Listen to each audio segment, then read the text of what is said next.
Hello guys, Daniela here from Florida Gulf Coast University, reporting live from quarantine. Today we'll be talking about sex education facts from people our age group and different sexual orientations.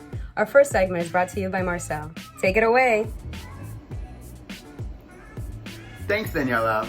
Hey guys, thank you for tuning in. I just wanted to talk to you guys about some information pertaining to the LGBTQ plus community.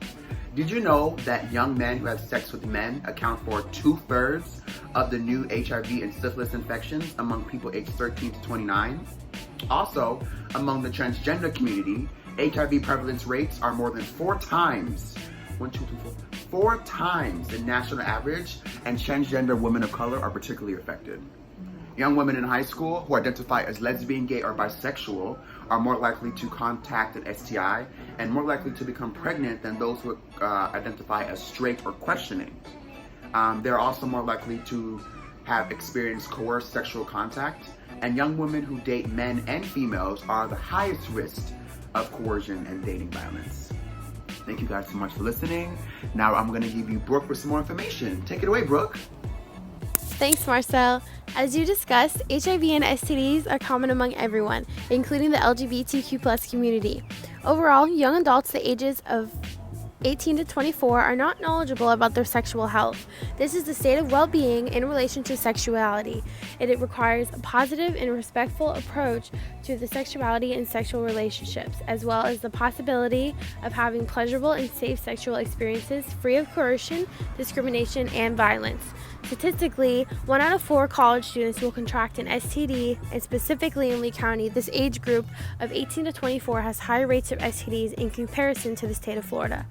It is important for the youth to know the effects of an STD, how they're preventable, and the statistics behind it. Up next, I will be introducing our musical genius, Mauricio.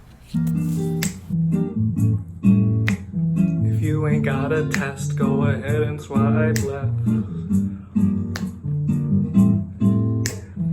Feeling that drought of quarantine, we all need someone to lean on. It's hard to be civically engaged, lonely bird in a cage. I feel enraged that I can't fly high, wings up, no lie, but try. We must to keep clean. STD, HIV, COVID-19, boy, you don't want these things. If you ain't got a test, go ahead and swipe left. If you ain't got a test, go ahead and swipe left. Little mama, please don't front. You don't need to pull that stunt. If you do, then you're a careless one. Is that how you get off? You can get tested for free right here at University. Yeah, I know you're hot, but I'll be passing on that burn. You see, it's not for me. No, if you ain't got a test, go ahead and swipe left. If you ain't got a test, go ahead and swipe left.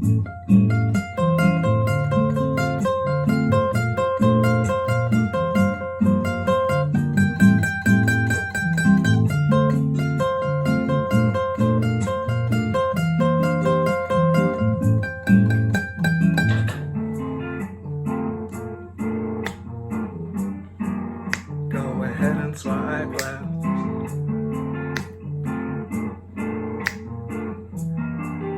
Go ahead and swipe left.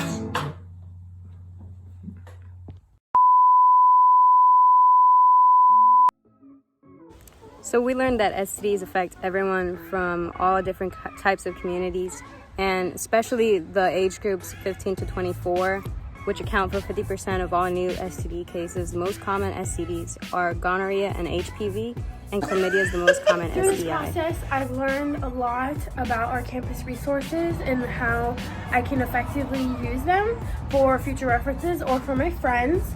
I also made great friendships and loved every second of working with these group members. So through this civic engagement project, I had the opportunity to work with 3 other members, very nice people. We're all really good friends now. And we learned a great deal through the research we had to do pertaining to LGBTQ sexual awareness. Unfortunately, we weren't able to partner with as many people as we would have liked to. We didn't have the opportunity to table or really get involved in the community, but however, I got a song out of it, which was nice.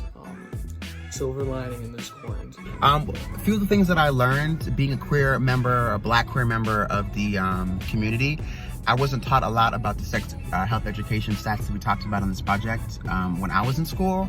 So learning a lot about those informations now as a college student really helped me, and hopefully can help people younger than me as well in the community. Unfortunately, because of Corona, we weren't able to do a lot of the tabling and a lot of these social events we wanted to do at the end of the semester, but we do hope to continue the efforts in the fall, getting in touch with prevention and wellness, making sure that we preach about the different opportunities they do have in that center so people can get in touch with those people as well. But the silver lining through all this is that we learned a lot of information. I made some really cool friends, and that song is a hit. So